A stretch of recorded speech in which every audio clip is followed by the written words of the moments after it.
welcome back.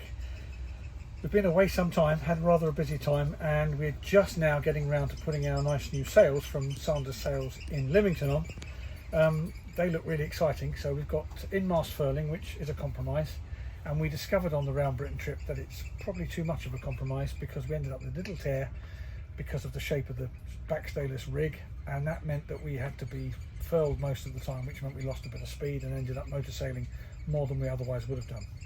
So in order to do this, I've got to drop the old sails off first. So I'm going to drop the main, and the thing I always forget to do is to start at the end of the line and take the stop knot out, because otherwise it's going nowhere.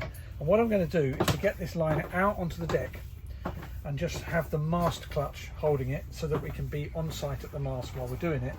And I'm just making sure nothing's tangled because it's all been furled up for a long time. So the line's ready to pull out on the deck. Before I do that though, I want to put two expensive pieces of kit safely back in the cockpit. Now these covers might look like a little bit of plastic, but trust me, they're expensive. The first time I changed the sail, I managed to break one of these because it's not clear, because it's just embossed in and you can easily miss it how you open it. So this is how you do it. You push in on a button and you slide. Then you pull the other way. And they come out really easily. If you don't do that, it's 50 quid or more to replace the part. These put straight in the cockpit because they will end up in the oggin otherwise.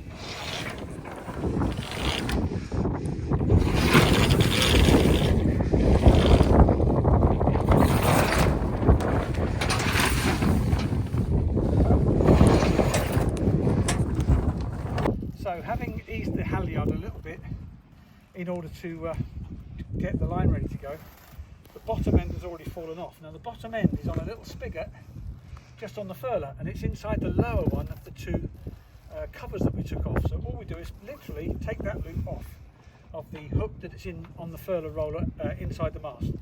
I'll show you that in more detail when we put the new sail back on.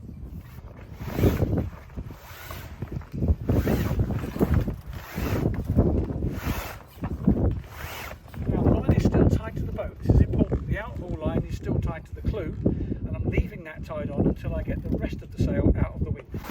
Otherwise it can get a bit out of hand. Now it might be a bit awkward at first, but as it comes down, the forces get smaller and smaller, and everything gets calmer and calmer. What I'll do is release, keep it inside the boat, pull it down.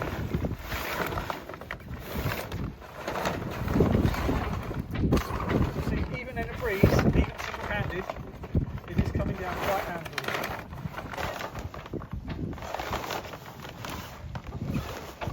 When we get it to the mast to the point where it's fully down, and I step off the line to allow it to come fully down, then the top cover comes into play, because that's where the sail is connected through the bolt rope. Now when we put the sail back on, I have to feed the bolt rope in at the top cover and then hook the tape at the bottom of the mast at the foot in on the bottom cover. And we'll see all that when we put the new sail on. But that is now the sail just about disconnected. Now there's a danger here. If we're careless and we take the sail off before we're ready, what we can end up doing is losing this back up the mast. And I don't want to do that. So before I do anything, I'm going to tie that off so that it can't go anywhere. So here's the hook where the foot of the mast goes on. And here is where the bolt rope feeds in, just under this coupling here in the furler. But what we've got to do now is secure the car so it doesn't get lost.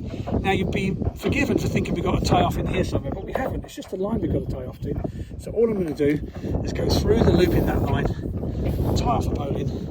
That's all it needs, is just tie off a quick bowline so that we can see what we're doing.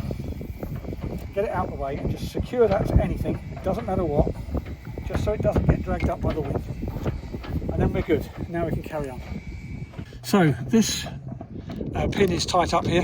It would be very easy to make hard work of that, but all we have to do is to tilt the furler until the furler lines up with the slot, because it will happily line up, and all I've got to do is just ease it a tiny little bit. If I bend the blade out of the perpendicular, get a bit further on it, it should be good. I'll be able to do it by fingers.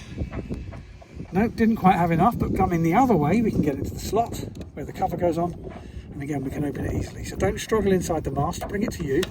There's a little bit of give in the furler and it will rotate. That's what its job is. So with the outhaul line nice and slack, it's just a question of pulling the car back. So I haven't even taken the bimini down. being lazy. And now we've got all three parts of the sail back at the mast, and that makes it easy for me to handle it and decide what to do next. All I'm going to do now is secure a piece of line to the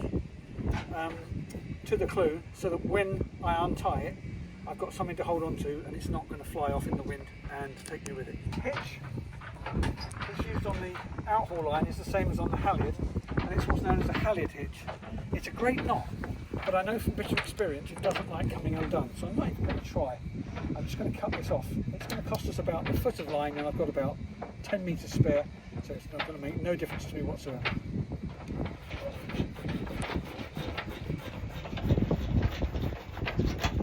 So with the line separated, the snubber out of the way and put in the pocket, put the knife back away safely. I've now got just the halyard hitch left on the shackle. Take that line out of the way and we can take the sail back ashore.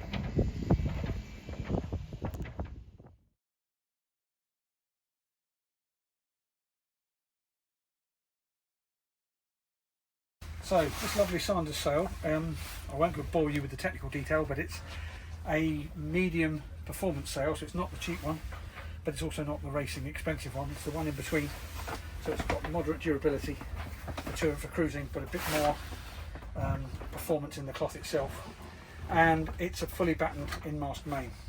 So vertically battened, obviously. I've got the battens down below and we're going to look at those in a minute. The reason I've taken it out of the bag in here is to see whether it's flaked or rolled, and I kind of knew what the answer was, and sure enough it's rolled, which means that the plan I had for fixing it on is going to change slightly, and I'm guessing that everyone who's done this before will be going of course stir, but actually it looks to me like it's got to be done at the clue first and then unrolled and flaked and then attach the head. So what I might even do is to take it out on the pontoon and reverse that and roll it so that it's got the head of the sail on the end of the roll, and then I can keep it under control in the wind on the deck.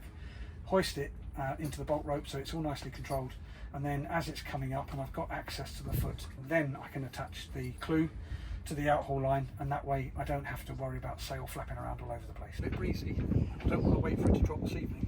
I'm going to just unroll it, one roll at a time, loosely roll it, as loosely as I can, just so I can get the head of the sail and the outside end of the roll. Just to make it easier to handle it in the wind. I've got the car at the top slot, sitting there nicely. All I've got to do is to connect the head of the sail into the track and connect it to the car. I'm happy it's perfectly in line. Keeping it in line with the slot so it's easy for my fingers. I feed it in without dropping it down the mast. I think if you drop it, it comes out the bottom, but I'm not going to test that theory. Okay, so I'm going to snug that up my finger, and only then give it a little tiny tight with the knife. So, keep it in line with the slot, make it easy. There we go, like this.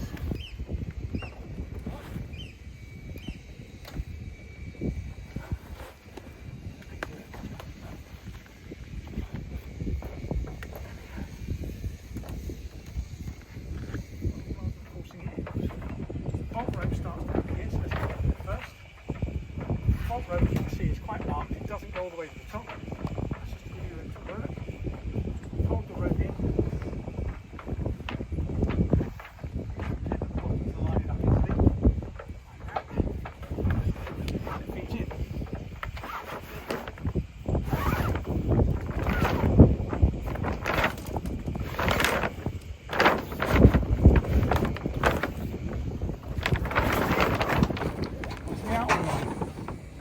It's not going to be left like this, it's just for me to secure it for now. I can get hold of it when I need to with another line. That'll put it through there, it'll be easier. And I can use the other line to secure it one time. There we go.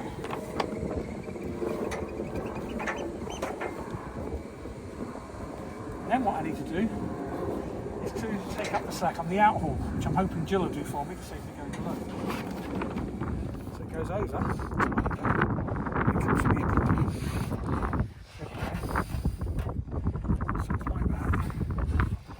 The reason for that is that this bit goes onto the bottom here and this bit goes on the top.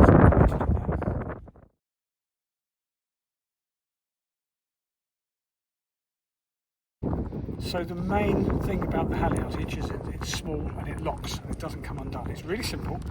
We just go through the shackle and then we go once around the line, a second time around the line, and then back through the hole nearest the shackle line. That's the halyard hitch done. Very simple, very straightforward, very, very secure. So, starting with the longest one, which is of course the hardest to do, we've got the sail furled out, the wind straight off the stern, so there's not much force on the sail and it's perfectly comfortable like this. It's not flogging around, quite comfortable.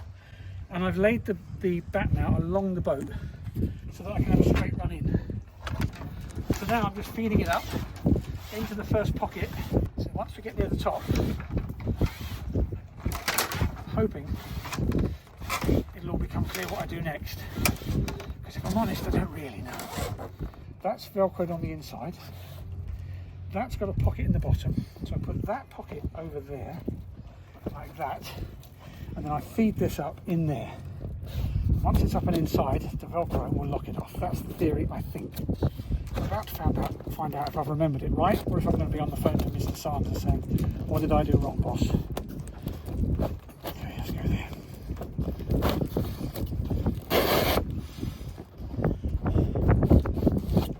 There we go, it's in. I think it's holding beautifully. One done. As soon as it's in, it's easy to do.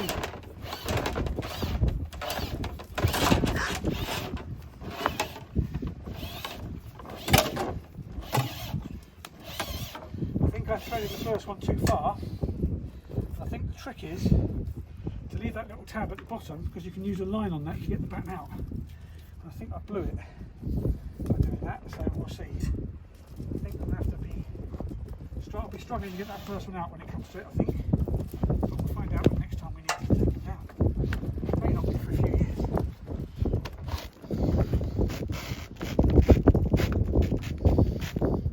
So I think it needs to be there. So you've got a bit of rope show. And that way you can pull the batten back out easier. Okay, next one. Well, I've only been sailing since 1979, so I'm a bit of a beginner really. One of the more experienced members who's got a lovely boat down the pontoon just stopped by, and he said that when he's threading his battens on his main, what he tends to do, if he can't get them on the mooring, is to go out and swing an anchor and do it. That said, the way I've been handling these and nearly dropping them on the pontoon, I think I'd probably drop them in the water, so I'm glad we've done it this way. But it's nice to know that actually there is an easier way, although to be honest, once we've got the first one done, it's been easy, and I figured out as I've gone along what's what. So if I can do it, I'm sure you can.